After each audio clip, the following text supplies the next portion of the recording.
As many of you are aware, I am writing to death row inmates. I just recently sent out a about 45 question questionnaire for them to fill out and send back to me. I just recently received one from one of the inmates that I'm writing to, which I am going to share with you now. I have his full permission to use all of his answers in this video, but he has asked to remain anonymous. So, I'm going to refer to him as Mr. Kentucky. Mr. Kentucky is 47 years old and has been on death row for 8 years. The first time he was incarcerated, he was 20, and he has been incarcerated 4 times. His most prized possessions are his pictures of his family that consists of his parents and 2 siblings, as well as his AM/FM CD player. His hobbies include making jewelry, which he sells in the States as well as overseas, mostly in Europe, as well as watching television, mainly for the news and current events. His job is a barber, which he gets paid $28 a month. His idols, I asked, past or present, are Al Gore, Buddha, and Gandhi. He believes Lincoln and JFK were 2 of his favorite presidents in U.S. history.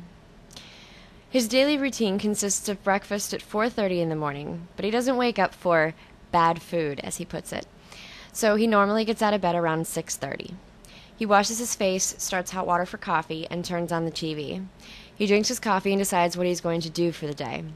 Lunch arrives at 10:40 a.m., and their evening meal arrives at 3:40 p.m. The inmates are given 2 hours of rec time, the use of the shower, make phone calls, play games, and work out.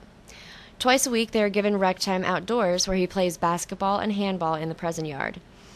During the other 22 hours, he either writes letters, works on his hobby crafts, and sometimes even makes things for other inmates, such as a CD player carrier made out of underwear, elastic, and other eclectic tools, and is known as the MacGyver. Some days he will help the less educated inmates write letters to their lawyers or do legal research for them, and he also contributes some of his hobby crafts to charity auctions. He's allowed to use the phone during rec time, but the phones are collect call only, and each call cuts off after 15 minutes, so he has to redial if he wants to talk more. The phone service provider gives 54% of the commissions to the State Department of Corrections. Mail restrictions are very strict.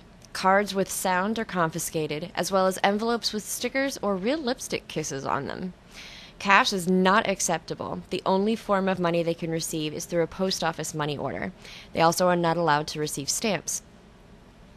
The scariest thing he has experienced since being incarcerated was one afternoon an inmate was complaining about feeling ill.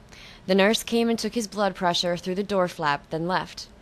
The inmates watched the guy complain on throughout the night, and at breakfast, he was hauled away dead. The thing he misses the most about being on the outside is just being able to be out in the rain and just enjoy the outdoors. He believes that everyone should be allowed to vote because the current trend of the U.S. is, quote, to lock up more people than any other nation, so someone needs to vote. As far as the judicial system goes, he does not believe it for a second. He states, quote, the system is too open to power and influence of the wealthy or the fear-mongering of prosecutors and other needing votes. When asked to describe himself in one paragraph, he wrote, trying to explain myself is really not useful. The things that changed me from me to rebel without a cause are still out there, and they can affect the next generation. If humanity ever decides to slow down and face and address the issues that can change our world, there may be hope to make a better future for our kids. I didn't start out bad, but I did see things that didn't match up, so I rebelled. My peers were a factor also, but I carry the blame and do not try to put it on others. I wish the truth would be the only law. Then we would see change in humanity. So this is the first of hopefully many answers to the questionnaire that I have sent out. And I look forward to all of your comments, and I hope that this video has been interesting, intriguing, maybe educational. There were other questions that were asked, and I may address them in maybe a part 2, but I felt that these were the more important questions, the ones that, are on people's minds of, well, what exactly do they do in jail? So that is the story of Mr. Kentucky. Hopefully more to come soon.